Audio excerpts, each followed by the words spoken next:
Salut, voilà, c'est Serge Jérôme. Alors dans cette vidéo, je voudrais vous expliquer un détail qui n'est pas le moindre et je voudrais vous parler des mises à jour de vos extensions.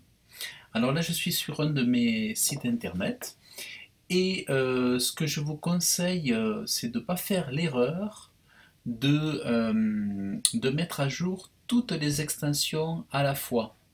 Donc il y a possibilité, lorsque vous allez sur l'onglet extension, il y a possibilité de mettre à jour plusieurs extensions à la fois, mais soyez prudent à le faire l'une après l'autre. Donc vous voyez, bon, par exemple, moi je viens de mettre à jour Elementor, Item Security. Mettez les autres à jour. Alors bon, cela je vais pouvoir l'enlever puisque je ne me sers pas plus de Mailchimp. Je vais le désactiver, mais voilà, faites-le progressivement, l'une après l'autre, pour vous assurer que ça se passe bien. Parce que si vous faites tout en même temps, il se peut que vous ayez un gros bug. Et là, ça serait vraiment pas sympa. Parce que en voulant économiser du temps, eh bien, ça serait le contraire qui se passerait. Alors là, vous voyez, je mets à jour OptimizePress. Donc, Live Composer, c'est l'élément de Page Builder en fait qui est intégré à OptimizePress, celui qui est ici là. Donc OptimizePress, c'est le thème que j'utilise pour ce site.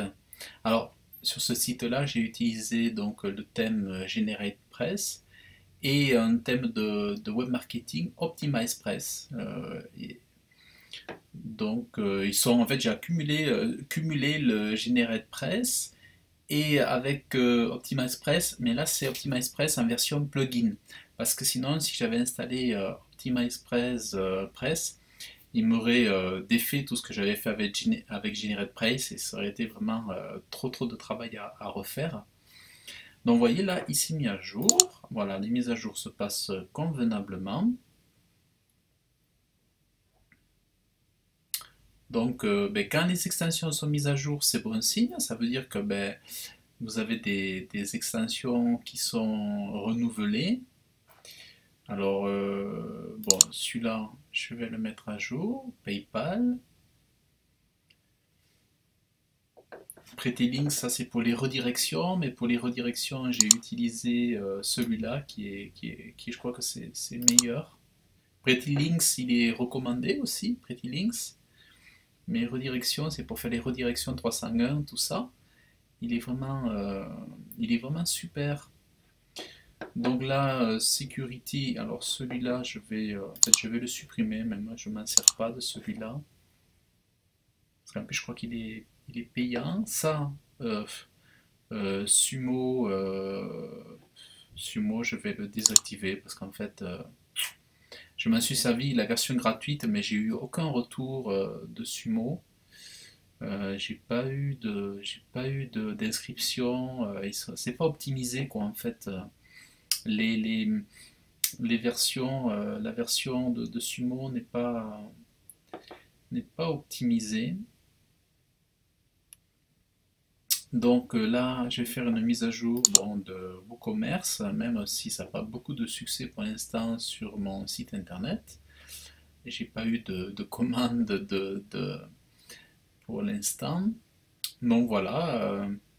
Alors celui-là, Sumomi, je vais carrément ouais, le supprimer. Hein. Voilà, je laisse celui-là WooCommerce terminé. Je laisse celui-là terminer. Celui-là, Sumomi, je vais le supprimer maintenant parce que bon, ça sert à rien d'utiliser quelque chose qui ne marche pas. Et apparemment, n'est pas optimisé. Donc, des fois, ce qui est gratuit, les extensions qui sont gratuites ne sont pas. Voilà, c'est pas toujours la bonne solution. Donc voilà, je mets à jour. Et ça, c'est l'extension pour le référencement. Donc voilà, là j'ai mis à jour, je crois que j'ai rien oublié.